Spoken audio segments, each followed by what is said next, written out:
Ok, vamos a realizar el estudio Tanya Once a Week de clase número 22. Estamos culminando el capítulo 6 del Tanya, que estamos estudiando en memoria de Moshe ben Aaron Yaakov, Moshe ben Yosef Shaul Halevi, Aryeh ben Shloima y Nicole Bas Daniel, que las Neshamot tengan aliyah y que lo recuerden para siempre. Cada mañana decimos lo que se llama Birkot HaShachar, las bendiciones matutinas. Ahí hay una lista de 15, o creo que son 15, 16 bendiciones que decimos seguido uno detrás del otro. Y en uno de estos decimos, Baruch Atah Hashem Elokeinu Melech Haolam, bendito es usted, el Rey del Universo, Matir Asurim, literalmente traducido, es quien desata los atados. ¿A qué viene esta bendición? Viene porque cuando uno está durmiendo, entonces en ese momento es como uno que está atado, porque uno no tiene control de su cuerpo.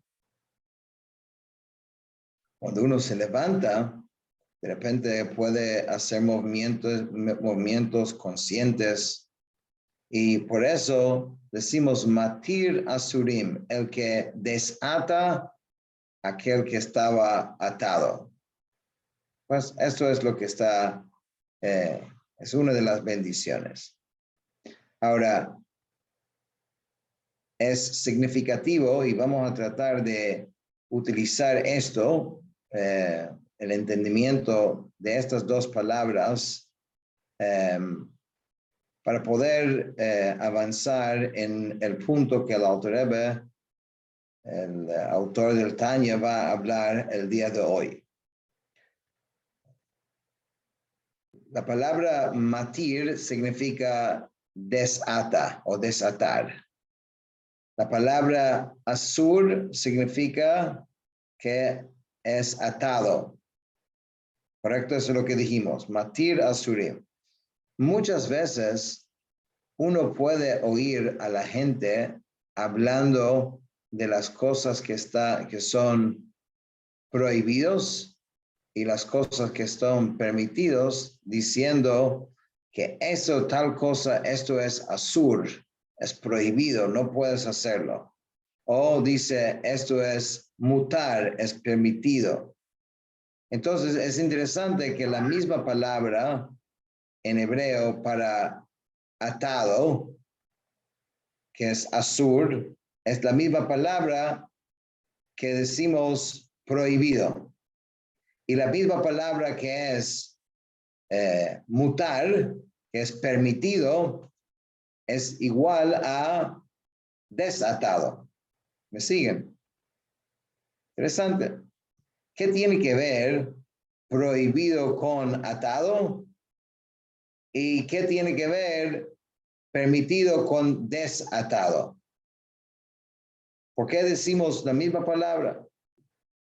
En esencia, cuando alguien dice que algo es asur, está diciendo que este objeto o este acto es desatado. Y cuando dice que esto es mutar, esto es permitido, está diciendo esto es, asur es atado y mutar es desatado. Ok, entonces para entender eso, vamos a regresar a una idea que vimos hace unos capítulos, cuando introducimos en ese momento el concepto de kelipá. El concepto de kelipá, la idea de una cobertura, la idea de que este mundo, en este mundo hay como una sensación en general de independencia. La persona se siente independiente, aunque en realidad sabemos de que somos una extensión de Dios. nuestra vitalidad viene de Dios en cada momento y sin embargo eso no es la sensación que nosotros tenemos.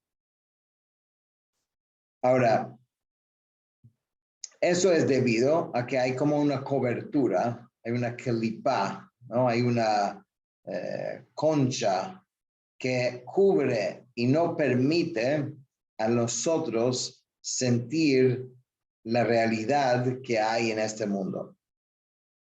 Entonces, crea como la sensación como si nosotros fuéramos autosuficientes, como si fuéramos algo independiente, cuando la realidad no es esto. Es la idea de clipá. Clipá significa que hay como una cobertura sobre qué, sobre la vitalidad divina que está dando vida al mundo y a nosotros, está como cubierto. Ahora, en cuanto a la forma que cubre esa capa sobre la divinidad, entonces hay dos categorías, digamos, de coberturas. Hay uno que se llama Shalosh Klipot Atmeot Legamre, que esto significa que la cobertura es completa, es total. Cubre sobre la chispa divina totalmente. Algo que está recibiendo su vitalidad, ¿ok? Por medio de esa cobertura, o sea, o está siendo obstruido por esa cobertura, no es capaz nunca de sentir la vitalidad que está en él. En cambio, hay otro tipo de clipa que también es una cobertura, pero se llama clipat noga, es una cobertura más leve, donde que sí cubre, pero con cierto esfuerzo podemos como descubrir la divinidad que hay detrás. Entonces, para que sea un poquito más fácil de entender, ¿ok? Entonces, digamos que aquí tengo dos cartucheras, ¿ok? En esta cartuchera, entonces hay una capa, ¿no? Que está tapando y no me está permitiendo, o sea, sentir y palpar lo que aquí hay dentro. Pero es un tipo de cobertura que sí me permite ver lo que hay detrás, ¿no? Si yo meto estos mismos artículos en esto, ¿no? Entonces, la cobertura va a ser completo, no va a cambiar la realidad. La realidad es que los mismos objetos que están aquí van a estar aquí. Entonces, véalo así, que todo lo que existe en el mundo está siendo cubierto. Todo. Algunas cosas están siendo cubiertas por esto y otras cosas están siendo cubiertas por esto. ¿Siguen?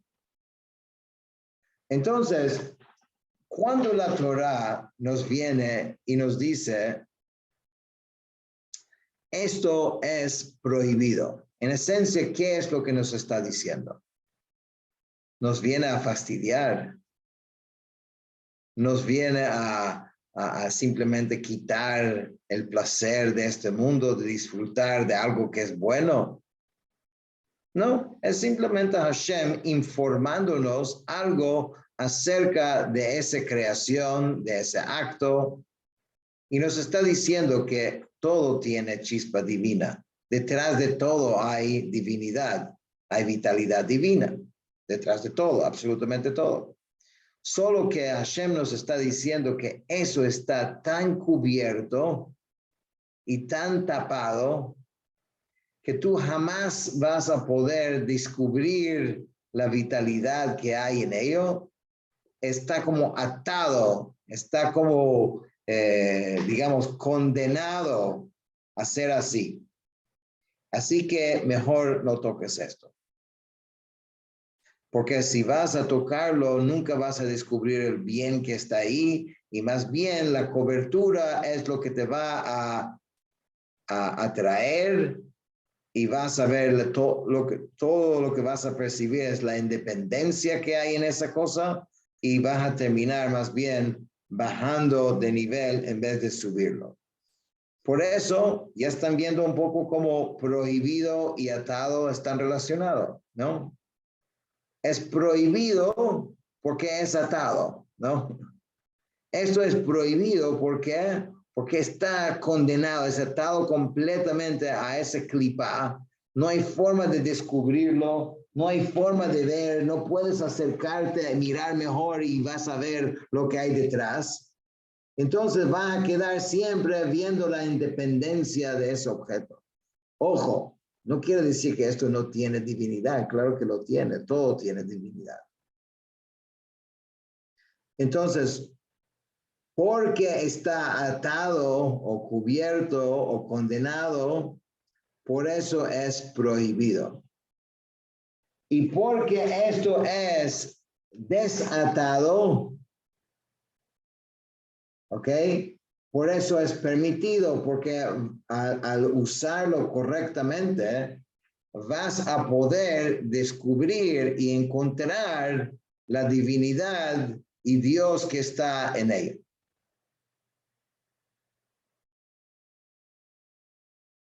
Y esto es entonces la razón que estas dos palabras, pero es muy importante esto porque normalmente lo que quedamos es con la idea de que esto es prohibido, como suena como una dictadura, suena como una imposición, cuando en realidad no lo es. Y por eso es muy importante entender que cuando la Torá nos está diciendo que no deberíamos hacer algo, en el fondo lo que está pasando es que nos está diciendo la verdadera naturaleza de ese acto o ese objeto. Y cuando nos dice que algo es permitido, también nos está diciendo la realidad de ese objeto o de ese acto. Hay cosas que están permanentemente para toda su vida y para toda su existencia, están o pertenecen a este mundo del clipá total. Y por eso son siempre prohibidos. Hay cosas que pueden cambiar y que puede variar. Un ejemplo interesante de esto sería pan, ¿no? Pan esta semana es klipat noga. Lo puedes utilizar, lo puedes comer y lo puedes elevar. La semana pasada, que era Pesach, era shalosh klipot atmeot, era prohibido, era atado. O sea, entonces tienes el mismo objeto que va cambiando, puede cambiar.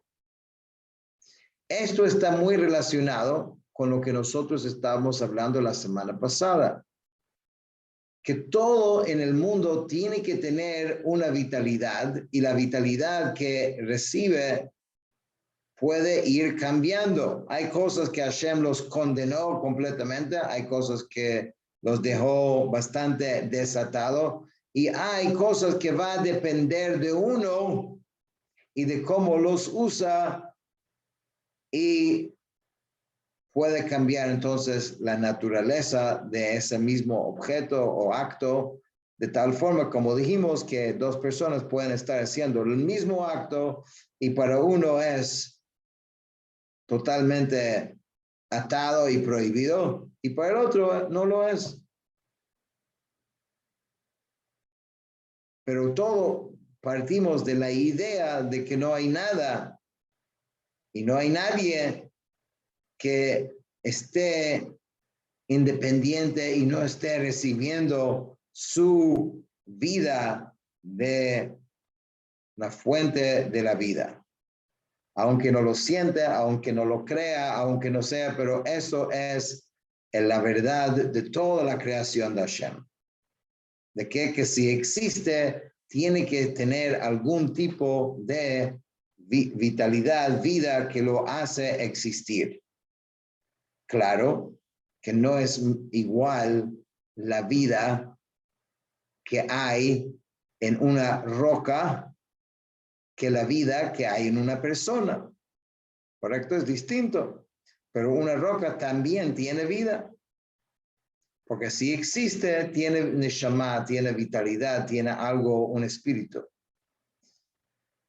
Porque es tan reducido esa divinidad que está, pues tan pequeño, por eso es inanimado, no mueve, no tiene ningún tipo de, digamos, de vida que podemos observar. Si vamos a subir al siguiente nivel, las plantas no pueden hablar, no tienen sentimientos, o por lo menos no lo conocemos, ¿no?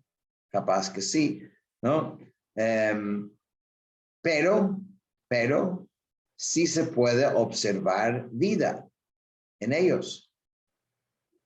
Después tienes animales, ahí estás ya observando algo superior, más de vida. Y después tienes el ser humano. Pero todos comparten esta idea de que hay vida en ellos. Pero es distinto cómo esa vida se manifiesta en cada una de esas categorías.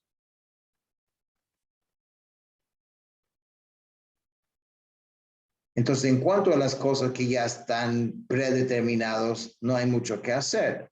Si algo es prohibido para la Torah, 365 días al año, ¿no? Entonces es prohibido y ya significa que es atado y tienes que distanciarte de eso.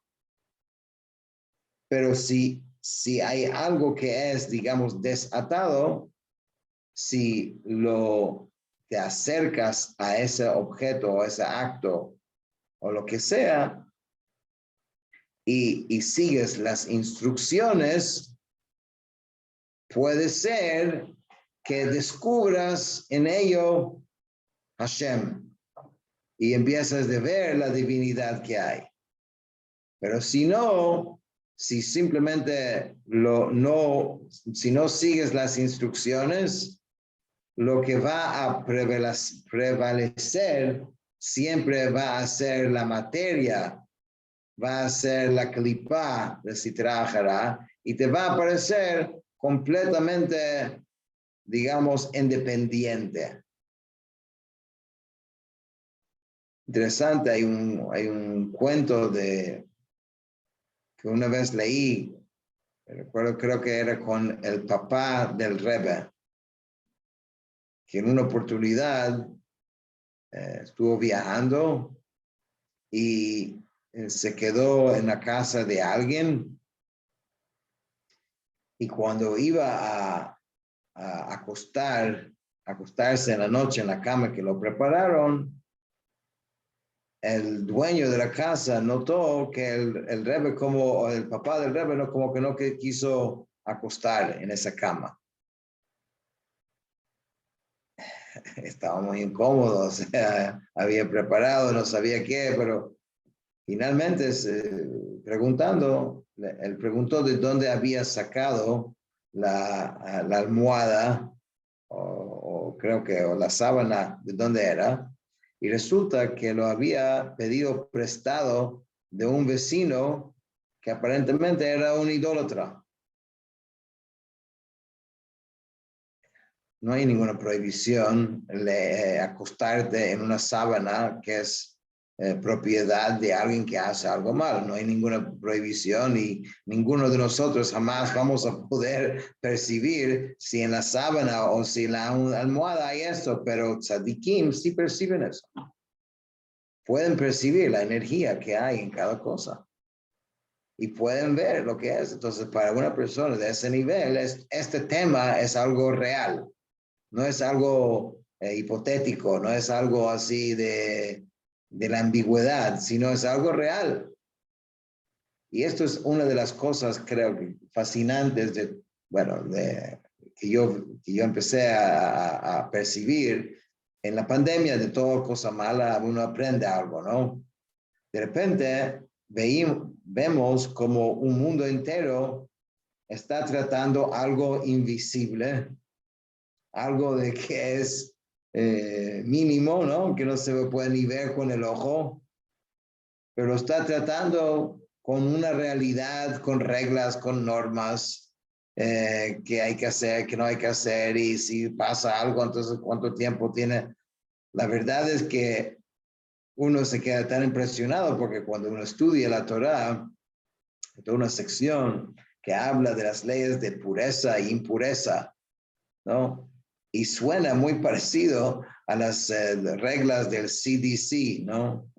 Que tiene que lavarte las manos, entonces si llegas en contacto, tiene que apartarte, aislarte por un tiempo, o sea, puede pasarse, al principio estaban discutiendo si ese virus puede quedar vivo en qué tipo de superficie y por cuánto tiempo y cómo viaja y cómo eso. Toda esta conversación en un idioma parecido existe en la Torá. ¿Acerca de qué? Acerca de las fuerzas invisibles que existen en el mundo, pero que son muy, muy, muy parte de nuestro mundo, solo que no lo conocemos y no sabemos entonces cómo interactuar con esto. En gran parte, cuando la Torá nos habla y nos dice, esto puedes hacer, esto no debes hacer, esto lo debes hacer así, está hablando a esa realidad. Obviamente, como uno no lo ve, lo tiene que creer y tiene que seguir las instrucciones, pero es así. Por eso, si alguien no hace ningún tipo de esfuerzo y simplemente vive la vida normal, va a sentir constantemente la clipa y la independencia. So, tiene una frase aquí en este capítulo, casi finalizando, dice el autor,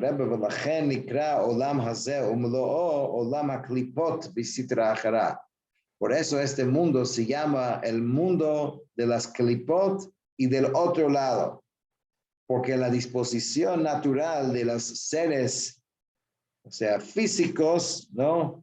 Es de sentir su autonomía, de sentir su independencia.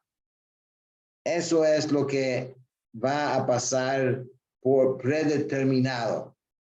Si quieres no sentir eso, si quieres elevar tu sensación, tienes que trabajarlo. Y tienes que seguir las instrucciones y ahí uno va cada vez subiendo y siendo más y más sensibles. En resumen, cada vez cuando ves en la Torá que hay algo que no se puede hacer, significa que eso es Shalosh Klipot Atmeot. Esto es de los tres, la clipa que da vida a ese objeto o a ese acto, viene de ahí. Y cuando dice que algo es permitido, significa que aquí hay potencial. No significa que es kedusha, es santidad, significa que tiene potencial. Que trabajándolo bien puedes sacarlo, puedes trabajarlo. Y la verdad es que para culminar, la palabra avodah, avodat Hashem, que es el servicio a Dios. Entonces en Hasidut explica, viene de la palabra ibud orot. Ibud orot significa el trabajo que tiene que ser, en inglés la palabra es un tanner. Tanner es al que trabaja cuero. ¿Cómo se dice eso? El trabajo de hacer cuero es un trabajo difícil. Tenería. ¿Ah? Tenería. Tienes que agarrar una piel que es duro, y tienes que hacer de esto algo que es suave. ¿Cómo se hace esto? Y cuanto más suave se logra, más caro es el cuero, ¿no? Porque más trabajo es. Entonces, avodat Hashem significa, servir significa como que sacarle lo duro y lo fuerte que hay por externo y encontrar y descubrir lo suave, la luz que hay en eso. Y ese es nuestro trabajo.